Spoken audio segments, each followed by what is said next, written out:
যখন শেখ মুজিব পাকিস্তানে আত্মসমর্পণ করে পালিয়ে গেলেন, তখন জিয়াউর রহমান প্রথম কালুরঘাট ভোটার কেন্দ্র থেকে ঘোষণা দিয়ে উঠলেন, উই রিভল্ট, ব্যাঘ্রর মতো গর্জে উঠলেন, আমি মেজর জিয়া বলছি। শুধু ঘোষণা দিয়ে থামেন নাই, যুদ্ধ করেছেন বাংলাদেশের পথে প্রান্তরে।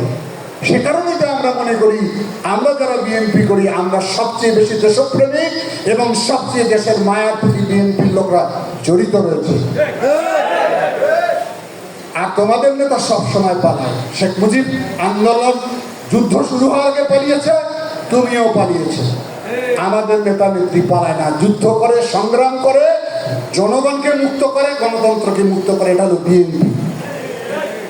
সেই জন্য সারা বাংলাদেশের মানুষ বলে খালেদা জিয়া হলো দেশ মাতা, গণতন্ত্রের মা।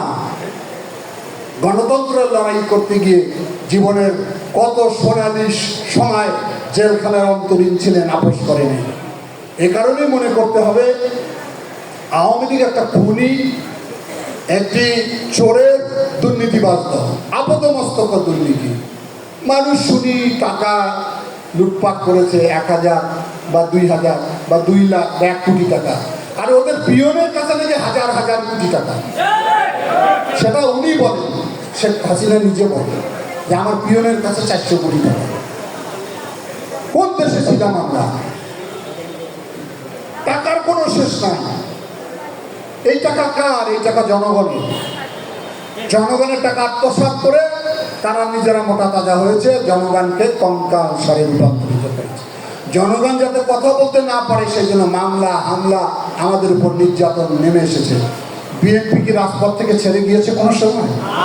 মাঝে মাঝে কি নির্বাচন করেছে? আওয়ামী লীগের আমলে করে নাই, লড়াই করেছে, আপোষ করেনি। এই অবস্থার মধ্য দিয়ে একটি পথ পরিবর্তন হয়েছে। আমরা সম্মিলিতভাবে আন্দোলন করেছি এই মুক্তির জন্য। এখন নানান কথা শুনি, নানান বয়ান দেয়, নানান সবক দেয় আমাদের। দুঃখ লাগে আমাদের।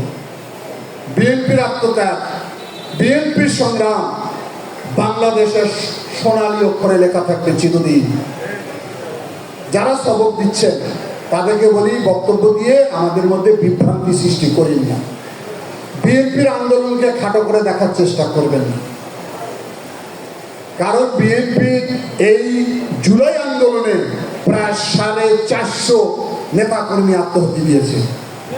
সর্বাধিক সাধারণ মানুষের পাশাপাশি নামধারী পদধারী বিএনপির লোকেরা। আমাদের জেলখাটে নেই এমন কোনো নেতা খুঁজে পাবে না।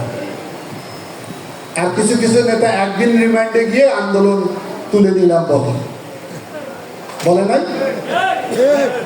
একদিনে বলেছেন না, গরম পানি দিয়েছিল না, ডিম থেরাপি দিয়েছিল না, কি নির্যাতন করেছে, তাতেই বলেন যে আন্দোলন বন্ধ। যখন আন্দোলন বন্ধ তখন তো আমার নেতা তারেক রহমান বলল, মাঠে যাও, মাঠ দখল করো, যেখানে যে অবস্থা আছে অবস্থান নাও। তারপর জনগণ ঘুরে দাঁড়ালো।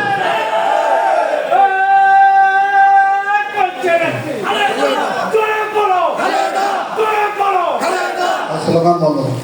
এই আন্দোলনে যদি আমি পাটগ্রাম থেকে হিসাব করি কত লোক আত্মহত্যা দিয়েছে, আমাদের নাসির, আমাদের ফারুক, আমাদের মোবারক, এরকম লালমনিরহাট জেলায় প্রায় 17 জন লোক আত্মহত্যা দিয়েছে আমাদের দলের নামধারী ছেলে। তারপরে আমাদের অবদানকে যদি কেউ খাটো করে দেখার চেষ্টা করে, সেটি বাংলার মানুষ কোনোদিন মেনে নেবে না। সংগ্রাম দিয়ে বিএনপির সৃষ্টি হয়েছে। এই 9 বছর আমার দেশনেত্রী বেগম খালেদা জিয়া আন্দোলন করে এরশাদকে পতন ঘটিয়েছিল।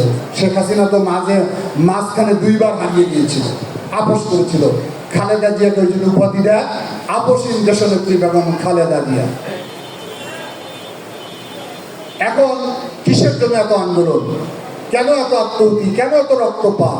উদ্দেশ্য একটি ছিল আমাদের, সেটি একটি নির্দলীয়, নিরপেক্ষ, অংশগ্রহণমূলক, প্রতিযোগিতামূলক নির্বাচনের পরিবেশ সৃষ্টি করতে হবে, যেটা শেখ হাসিনা মানেন নাই জন্য তো তার পতন হয়েছে।